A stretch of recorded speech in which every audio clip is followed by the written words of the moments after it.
What can you do with the deferred sales trust? We've sold high, we've diversified, and we can wait for the market to shift to a lower price. Then we can partner with the trust and we can buy these deals. In other words, it doesn't prevent you from doing what you wanted to do, which is own and manage and run real estate. We talked about increasing freedom, increasing the cash flow, but what about also increasing buyer opportunities? Because it seems like with the 1031 exchange, you got the 45-day window to identify, and then you have the 180-day to close. And so you're if you're selling at a high point, you're also going to be buying at a high point. And so it seems like the DST also provides another opportunity to give you the freedom to generate a return short term until the market's in a more ideal situation for you to enter back in and buy. Can you explain a little bit of that? Yeah, that's exactly right, Dan. We call that the optimal timing, right? Sell high and buy low. And in fact, it's what our parents taught us to do, right? It was pretty simple. Sell high and buy low. If you just do that, it's great. But why that doesn't typically work with the 1031 is because you sell high and you have that 45 days to identify that property and then about 135 days left to close.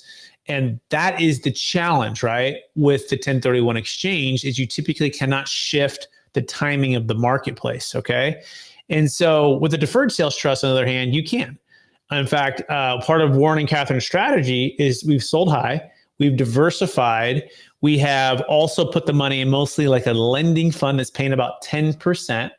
It's a group that manages and operates over 25,000 multifamily units and is a professional private equity real estate firm that has never lost a dollar, never not paid 10%, and never missed a target, never not paid a preferred return.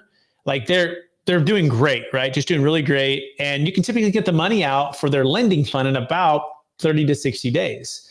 Which, if you combine that with the thought that the cash flow on Warren and Catherine was about 4% max on their ROE, return on equity. Now we're like at 8, 9, 10%, even net of fees. I mean, they're jumping, they're doing backflips with how cool this thing is. But that doesn't restrict them from going back into their own deal. And that's the whole cool thing, right? In fact, in 2008, when the crash hit, it took 3 years for the real estate market to hit the bottom. Well, obviously a 1031 is not going to work because you don't have a 3-year window, but what can you do with the deferred sales trust? We've sold high, we've diversified, and we can wait for the market to shift to a lower price. Then we can partner with the trust and we can buy these deals. In other words, it doesn't prevent you from doing what you wanted to do, which is own and manage and run real estate, if that's what you want to do, right? Some people want to be retired. Some people want to be an entrepreneur.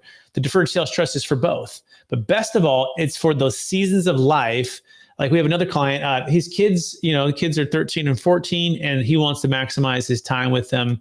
So he sold a business to maximize the time with them, to be able to defer the tax and really gain back his time. And then once the kids are in college, he's like, well, then I can go back to being an entrepreneur and pursuing these things.